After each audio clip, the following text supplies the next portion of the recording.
बात करेंगे सबसे बड़े खतरे की।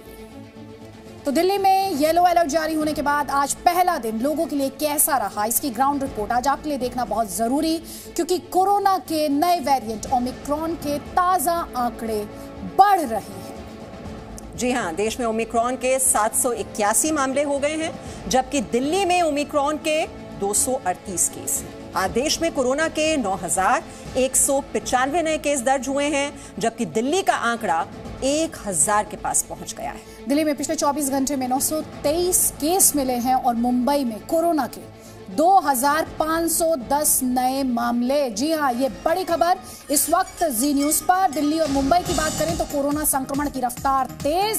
दिल्ली में पिछले 24 घंटों में 923 नए मरीज और मुंबई में आपको बता दें 24 घंटे में कोरोना के 2,510 नए मरीज मिले हैं। तो किस तरह से कोरोना की रफ्तार बढ़ती जा रही है, संक्रमण फैलता जा रहा है, आपको भी बहुत ही सावधान रहने की जरूरत है। जैसा हमने आपको बताया, दिल्ली में 24 घंटे में कोरोना के 923 नए मरीज और मुंबई में 24 घंटे में कोरोना के 2,510 नए मरीज।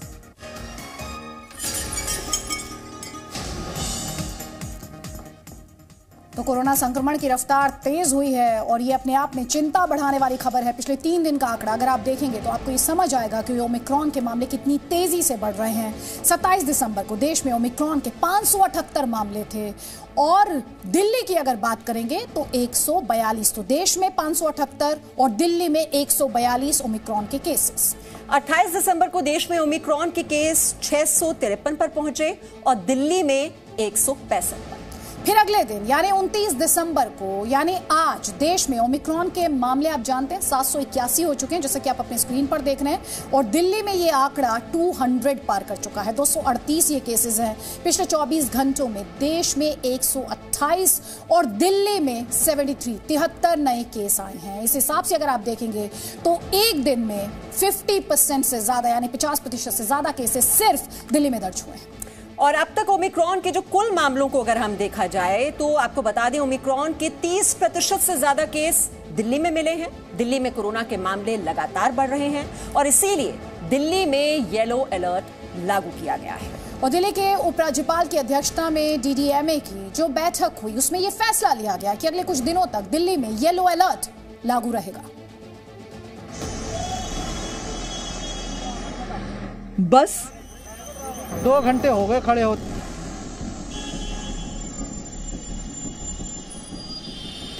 मेट्रो,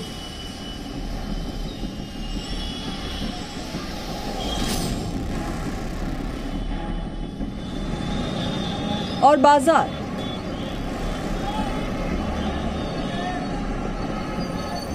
दिल्ली में येलो अलर्ट लागू होने के बाद दिल्ली वालों के लिए पहला दिन कैसा रहा? बस, मेट्रो और बाजार में हालात कैसे रहे? इसकी सही तस्वीर आप तक पहुंचाने के लिए जी मीडिया की टीम ग्राउंड जीरो पर उतरी।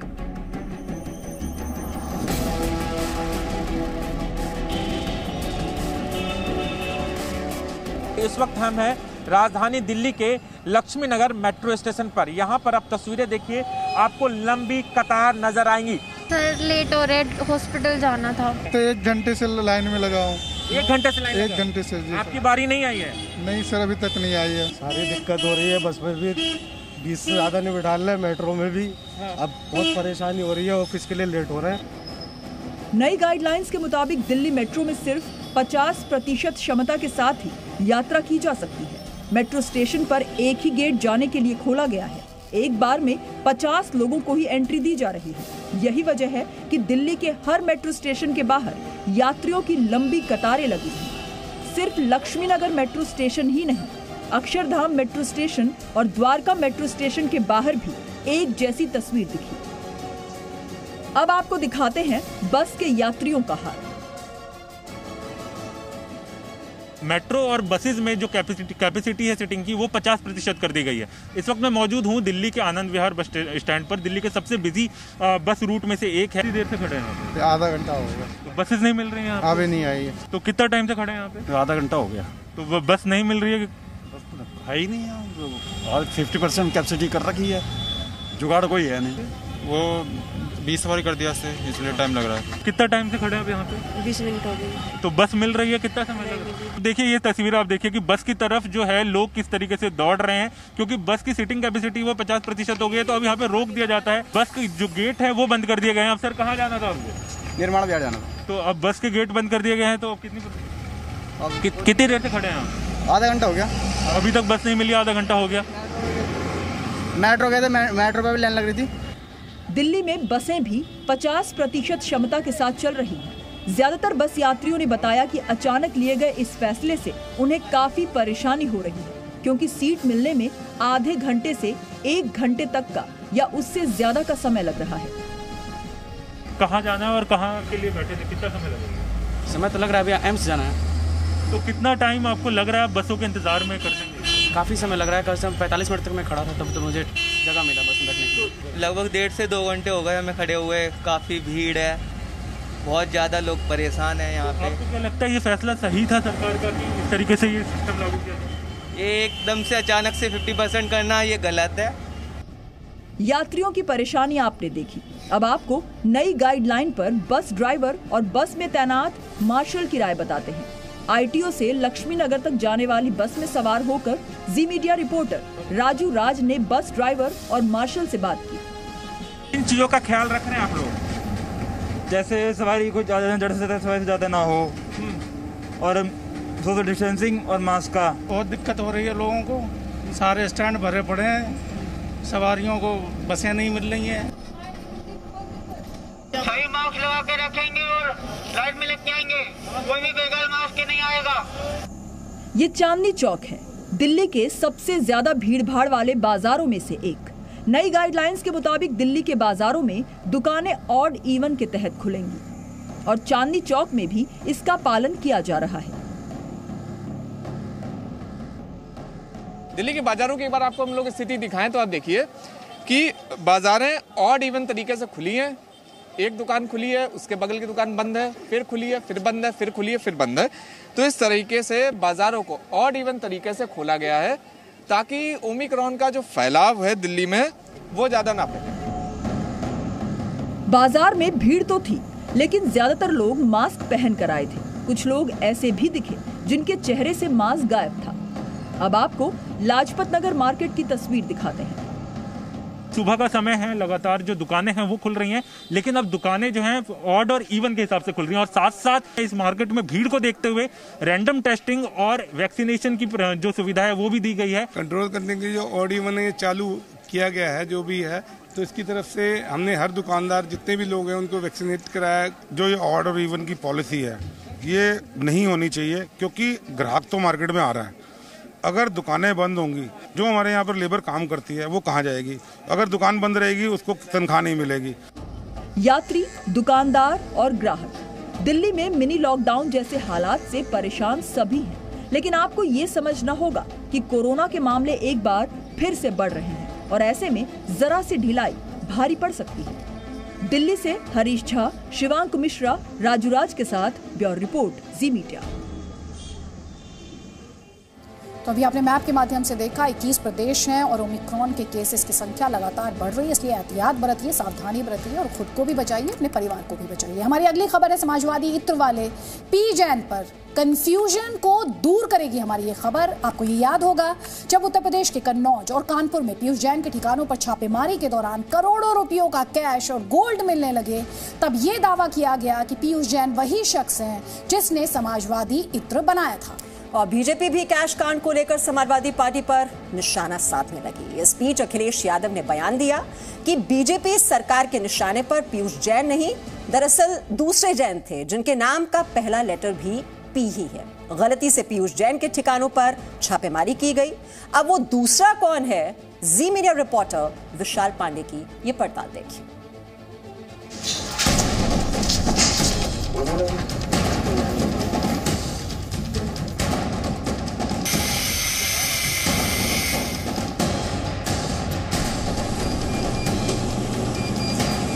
यहीं पर समाजवादी इत्र बनता है। समाजवादी इत्र बनाने वाले असली पी जैन पुष्पराज और पंपी जैन हैं। पुष्पराज और पंपी जैन और पीयूष जैन, छापा पीयूष जैन के यहाँ पड़ा है, तो क्या इन दोनों का कोई संबंध है? नहीं, दोनों का संबंध नहीं है। पीयूष जैन और पुष्पराज जैन की रिश्तेदारी? कोई रिश्तेदारी नहीं। पीयूष जैन के वहाँ ये छापा पड़ा है, ये पंपी जैन को वहाँ नहीं पड़ा है। कोई राजनीतिक कनेक्शन पीयूष जैन का? कोई कुछ नहीं।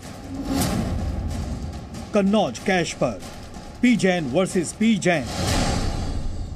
वो छापा मारना चाहते थे इत्र वाले के यहाँ, उसका नाम था पुष्पराज जैन, इनका नाम था पीयूष जैन।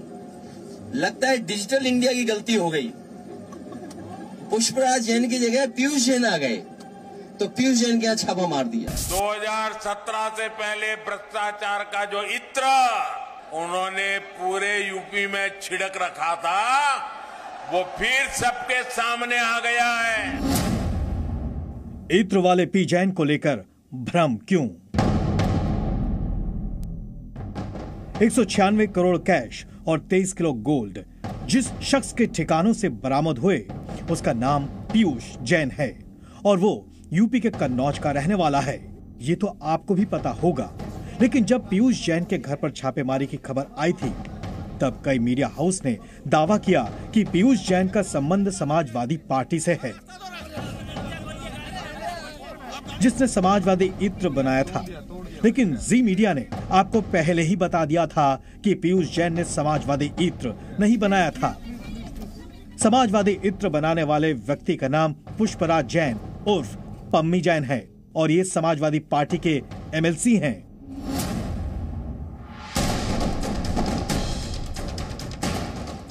अब सवाल उठ रहा है कि जब पीयूष जैन और पुष्पराज जैन दोनों अलग अलग किरदार हैं, तो फिर समाजवादी इत्र से पीयूष जैन का नाम कैसे जुड़ा? इस सवाल का सही जवाब तलाशना जरूरी था और इसलिए जी मीडिया रिपोर्टर विशाल पांडे कन्नौज पहुंचे। कन्नौज में पड़ताल इसलिए क्योंकि पीयूष जैन और पुष्पराज जैन दोनों कन्नौज के ही रहने वाले हैं और यहाँ पर सिर्फ 500 मीटर की दूरी पर इनका घर है। दोनों ही कन्नौज के छिपट्टी मोहल्ला के जैन स्ट्रीट में रहते हैं। समाजवादी इत्र बनाने वाले पुष्पराज और पंपी जैन की फैक्ट्री से 500 मीटर चलने पर जैन स्ट्रीट में यहां पंपी जैन का घर है। पंपी जैन यहां रहते हैं, उनका इत्र का कारोबार है। समाजवादी इत्र उन्होंने लॉन्च किया, समाजवादी पार्टी के एमएलसी हैं, कन्नौज में यहां राजनीतिक तौर पर काफी सक्रिय रहते हैं। अब यहां से ठीक 2 गली छोड़कर पीयूष जैन का घर है, जहां पर यह छापेमारी हुई। पीयूष जैन जो कि एक दूसरे इत्र और केमिस्ट के कारोबारी हैं। दोनों के नाम में 2 बातें कॉमन हैं। पहला जैन और दूसरा दोनों का नाम पी से शुरू होता है और इस वजह से भी शुरुआत में भ्रम पैदा हुआ। जी मीडिया रिपोर्टर विशाल पांडे उस जगह पर भी पहुंचे जहां समाजवादी इत्र बनाया जाता है। इस वक्त मैं कन्नौज में पुष्पराज और पंपी जैन यानी समाजवादी इत्र बनाने वाले पी जैन की फैक्ट्री पर मौजूद हूं। यहीं पर समाजवादी इत्र बनता है और यहीं से बना हुआ इत्र 9 नवंबर को समाजवादी पार्टी के अध्यक्ष अखिलेश यादव ने लखनऊ में लॉन्च किया था। दरअसल समाजवादी इत्र बनाने वाले असली पी जैन पुष्पराज और पंपी जैन हैं, जो कि कन्नौज में यहीं ये उनकी फैक्ट्री है और यहां से कुछ दूरी पर रहते हैं। अब सवाल है कि पुष्पराज जैन और पीयूष जैन के बीच क्या संबंध है? कोई संबंध है भी या नहीं? पुष्पराज जैन की फैक्ट्री के सामने रहने वाले लोगों ने क्या बताया, ये सुनिए। पुष्पराज और पंपी जैन और पीयूष जैन, छापा पीयूष जैन के यहाँ पड़ा है, तो क्या इन दोनों का कोई संबंध है? नहीं, दोनों का संबंध नहीं है, सब अपन अलग अलग है पार्टी। पीयूष जैन और पुष्पराज जैन की रिश्तेदारी? कोई रिश्तेदारी नहीं, कोई रिश्तेदारी नहीं, कोई रिलेशन नहीं, कोई रिलेशन नहीं। ये पूरा छिपट्टी जैन समाज है। ये जितने भी आप घर देखेंगे 2-4 घर छोड़ के बाकी टोटल जैन समाज है इसमें। इसको जैन स्ट्रीट बोलते हैं। क्या है मतलब कुछ संबंध? नहीं, वो सब अफवाह थी। पीयूष जैन के वहाँ ये छापा पड़ा है, ये पंपी जैन को वहाँ नहीं पड़ा है। जैन स्ट्रीट है और जैन स्ट्रीट के लोग अपनी बात रख रहे हैं पीयूष जैन पंपी जैन को लेकर और कह रहे हैं कि पीयूष जैन तो यहाँ पर बहुत सादगी से रहते थे। पीयूष जैन का किसी भी राजनीतिक दल से कोई भी संबंध नहीं है। कन्नौज में पीयूष जैन के घर पर कई दिनों की छापेमारी के बाद सन्नाटा पसरा है, लेकिन कन्नौज के जैन स्ट्रीट पर लोग छापेमारी की भी चर्चा करते दिखे और मीडिया कवरेज की भी। भाई उनके सुधीर चौधरी बहुत पसंद है, उनकी बातें बहुत अच्छी लगती हैं। हाँ, यही चीज है। तो देखिए, इसीलिए हम जब ग्राउंड जीरो पर पहुंचे, जो हमें सच दिखाई दिया, हम वही चीज आपको दिखा रहे हैं। तमाम आंकड़े बढ़ा चढ़ाकर दिखाए गए, लेकिन हमने शुरुआत से आपको वही आंकड़ा दिखाया जो डीजीजीआई की टीम की तरफ से आधिकारिक तौर पर रिलीज किया गया था। उसके अलावा क्योंकि बहुत से लोग काफी हाईफाई आंकड़े भी चला रहे थे, लेकिन हम उसी पर स्टिक रहे और यही कारण है कि लोग इस बात को स्वीकार भी कर रहे हैं। अब तक की पड़ताल के दौरान हमें ये भी पता चला कि पीयूष जैन का संबंध किसी भी पॉलिटिकल पार्टी से नहीं है। विशाल पांडे, जी मीडिया, कन्नौज। और अब खबर आईएसआई के इशारे पर काम करने वाले आतंकवादी की, जिसे जर्मनी की पुलिस ने गिरफ्तार तो किया, लेकिन 24 घंटे बाद छोड़ दिया। इसका नाम है जसविंदर सिंह मुल्तानी। मुल्तानी का नाम लुधियाना कोर्ट ब्लास्ट में आया था। कल देशहित में हमने आपको मुल्तानी के बारे में बताया था कि उसे जर्मनी की पुलिस ने गिरफ्तार किया है, लेकिन 24 घंटे बाद ही उसे छोड़ दिया गया। सिक्स फॉर जस्टिस से जुड़े मुल्तानी ने एक वीडियो जारी किया है। ये वीडियो भी हम आपको दिखाएंगे, लेकिन उससे पहले बड़ी खबर आपको देते हैं। सोर्सेज हमारे ये कहते हैं कि लाल किला पर आतंकी हमले की साजिश में भी मुल्तानी का नाम आया है।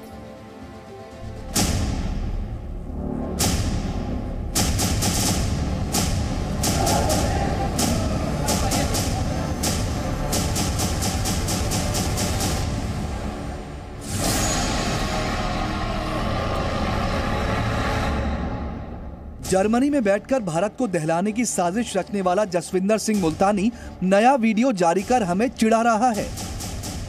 लुधियाना ब्लास्ट के आरोप में मुल्तानी को जर्मनी पुलिस ने गिरफ्तार किया था, लेकिन 24 घंटे बाद ही वो जेल से छूट गया।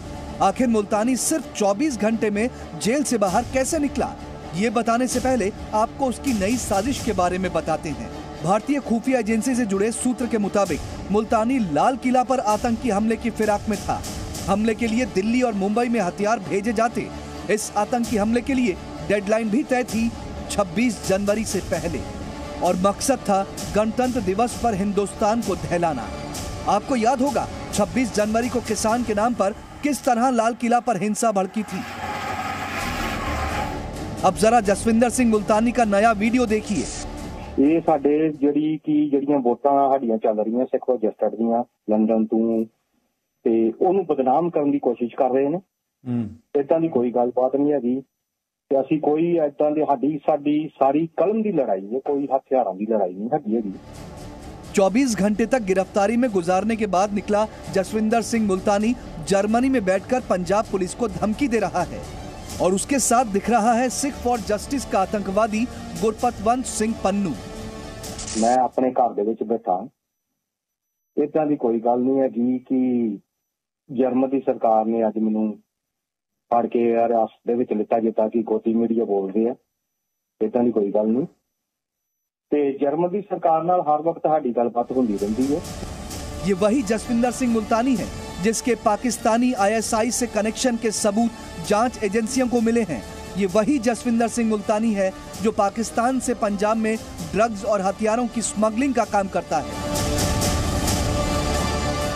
लुधियाना में हुए ब्लास्ट के केस में सिक्योरिटी एजेंसीज ने इसी जसविंदर सिंह मुल्तानी के खिलाफ पुख्ता सबूत जर्मनी से शेयर किए थे, जिसके बाद मुल्तानी को एफत शहर से गिरफ्तार कर पूछताछ की गई थी। खबर है कि जसविंदर सिंह मुल्तानी की गिरफ्तारी के बाद सिक्स फॉर जस्टिस के गुरपतवंत सिंह पन्नू ने जर्मनी की अदालत में मुल्तानी की जमानत की अर्जी लगाई थी, जहां से अदालत ने मुल्तानी को इस शर्त पे छोड़ा है कि जसविंदर सिंह मुल्तानी रोजाना पुलिस के सामने हाजिरी देंगे। इस वक्त हमें खबर मिल रही है कांग्रेस सांसद राहुल गांधी विदेश रवाना हो गए हैं। नए साल की छुट्टियां मनाने के लिए वो विदेश गए हैं, और ऐसे में जो उनकी पंजाब में रैली होने वाली थी 3 जनवरी को, वो हो सकता है कि अब वो रैली नहीं हो पाएगी।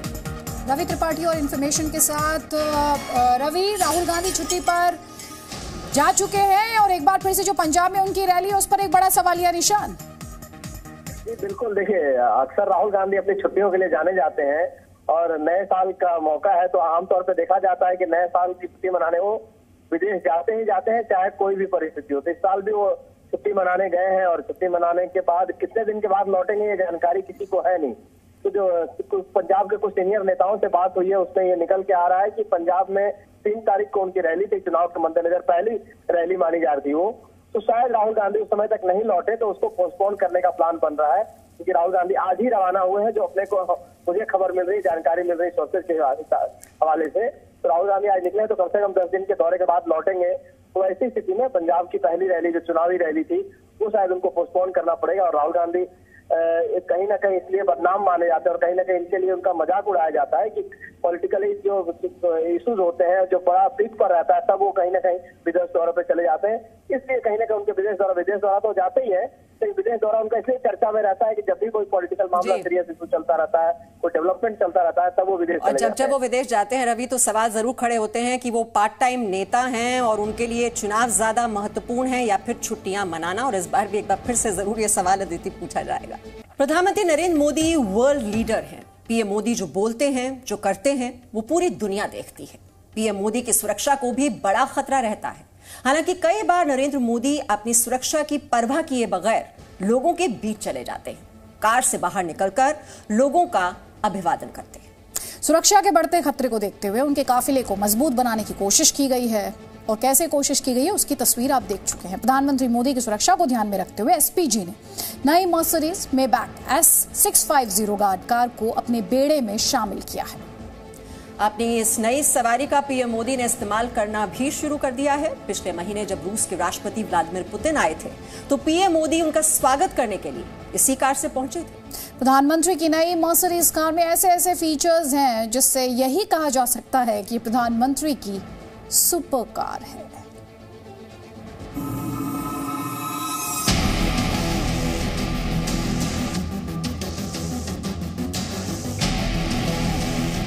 गाड़ियों का ये लंबा काफिला देश के प्रधानमंत्री नरेंद्र मोदी का है। कुछ वक्त पहले तक प्रधानमंत्री इसी रेंज रोवर कार से सफर करते थे, लेकिन अब प्रधानमंत्री के काफिले में नई कार शामिल हो चुकी है और अब पीएम उसी नई कार से सफर करते हैं।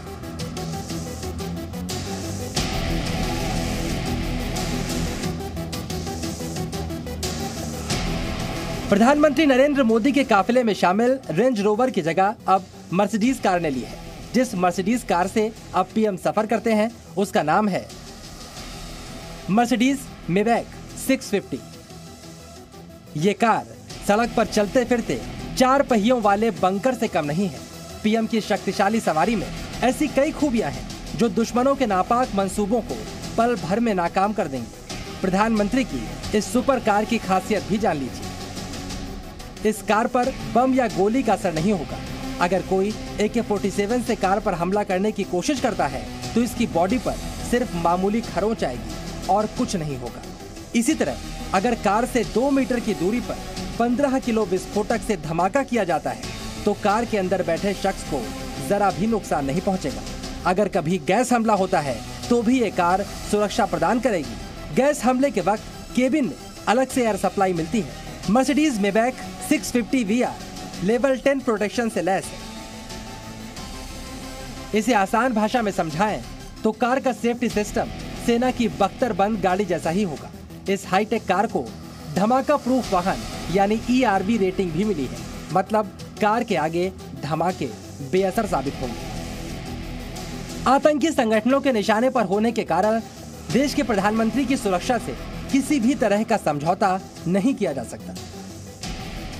प्रधानमंत्री की सुरक्षा के लिए जिम्मेदार एसपीजी ने तय किया कि पीएम काफिले की गाड़ियों को बदला जाना चाहिए, क्योंकि एसपीजी के तय मानकों के अनुसार हर 6 साल में पीएम काफिले की गाड़ियों को बदला जाता है। लेकिन प्रधानमंत्री नरेंद्र मोदी जिस कार का इस्तेमाल कर रहे थे वो पिछले 8 साल से इस्तेमाल में थी, इसलिए एसपीजी ने कार बदलने का फैसला लिया।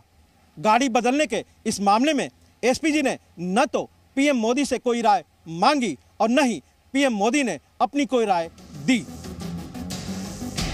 मर्सिडीज मेबैक 650 में सुरक्षा से जुड़े कई और फीचर्स भी हैं। जाहिर तौर पर दुनिया के सबसे बड़े लोकतंत्र के सबसे बड़े नेता की सुरक्षा के लिए कार में सुरक्षा फीचर्स बेहद जरूरी है।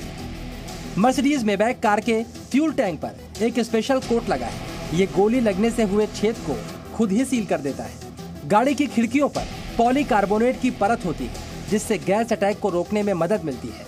इसमें फ्लैट टायर हैं जो इसे तेज गति तो देते ही हैं, साथ ही पंक्चर होने के बाद भी स्पीड में कार को भगा सकते हैं। प्रधानमंत्री की ये कार हर लिहाज से सुरक्षित है और इसकी कीमत 12 करोड़ के करीब बताई जा रही है, लेकिन प्रधानमंत्री कार्यालय ने कीमत को लेकर अटकलों पर विराम लगाने की कोशिश की है। कई मीडिया रिपोर्ट के मुताबिक मर्सिडीज मेबैक की कीमत लगभग 12 करोड़ रुपए बताई जा रही है, लेकिन सरकारी सूत्रों ने इसको गलत करार देते हुए कहा है कि कार की कीमत बताई जा रही कीमत की लगभग 1/3 ही है। ऐसे में पीएम मोदी के काफिले में शामिल नई कार की कीमत 3 से 4 करोड़ रुपए हो सकती है। वैसे प्रधानमंत्री मोदी के काफिले में मर्सिडीज मेबैक 650 की एक नहीं बल्कि 2 कारें रखी गई हैं। पहली कार जिसमें प्रधानमंत्री मोदी बैठेंगे और दूसरी कार जो काफिले के साथ तो चलेगी लेकिन दुश्मनों को चकमा देने के लिए। पीएम मोदी कब किस मर्सिडीज में बैठेंगे ये फैसला बिल्कुल अंतिम वक्त में एसपीजी द्वारा लिया जाता है। रविंद्र कुमार के साथ ब्यूरो रिपोर्ट, जी मीडिया। तो हमने आपको तस्वीर दिखाई प्रधानमंत्री मोदी की कार मर्सिडीज मेबैक S650 की। अब आप जानना चाहेंगे इस कार में ऐसा क्या खास है। तो सबसे पहले तो ये सुरक्षा के लिहाज से शामिल की गई है, तो इस पर ना बम का और ना ही गोली का कोई असर होता है। और अलग अलग राष्ट्राध्यक्ष जिस तरह की कारों का इस्तेमाल करते हैं उसके बारे में भी हम आपको जानकारी दे दें। जो बाइडेन जिस कार से चलते हैं उसका नाम है the beast armoured limousine car. इस पर भी मशीन गन, आंसू गैस, नाइट विजन कैमरा लगे हुए हैं, शॉटगन से लैस है ये कार। वहीं व्लादिमीर पुतिन की बात करें तो वो जिस कार से चलते हैं उसका नाम है कोटरेज ऑरिस और इस पर भी गोलीबारी या फिर ग्रेनेड अटैक या किसी भी तरह के हमले का असर नहीं होता है, ये बेअसर रहता है। वहीं शी जिनपिंग के बारे में भी आपको बता दें, लिमोजीन होंकी N501 कार से वो सफर करते हैं। इस पर भी गोली बम का कोई असर नहीं होता है। और अब खबर मिस्र से है। मिस्र के वैज्ञानिकों ने इतिहास को ढूंढने के लिए विज्ञान का सहारा लिया। दरअसल वैज्ञानिकों ने एक 3500 साल पुरानी मम्मी का डिजिटल पोस्टमार्टम किया है और 3500 साल पुरानी मम्मी से ऐसे कई रहस्य उजागर हुए जिससे वैज्ञानिक भी हैरान हैं। वैज्ञानिकों ने इस मम्मी के अवशेषों की जांच की है और जन्म से लेकर मौत तक की सारी जानकारी हासिल की है।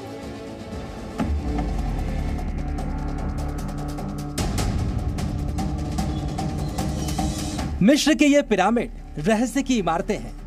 इसके नीचे ऐसे अनोखे रहस्य और राज दफन हैं जिनके सामने आने पर वैज्ञानिक भी हैरान हैं।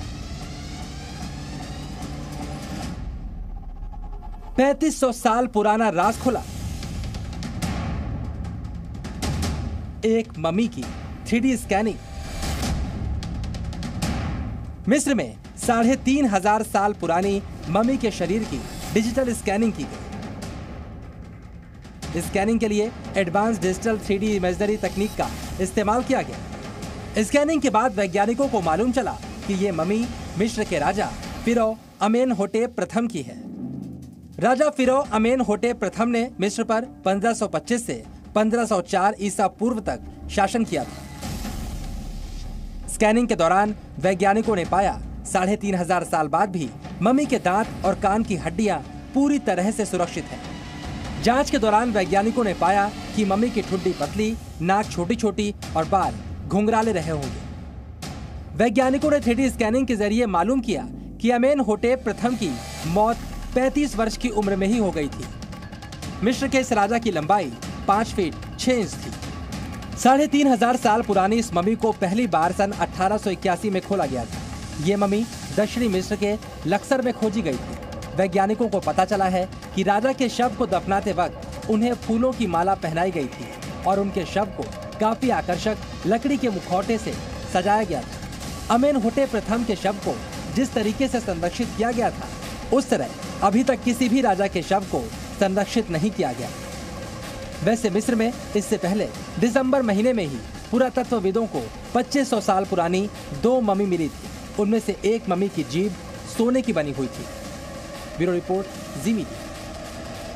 Presenting B News app, available on Google Play and App Store. Download it now.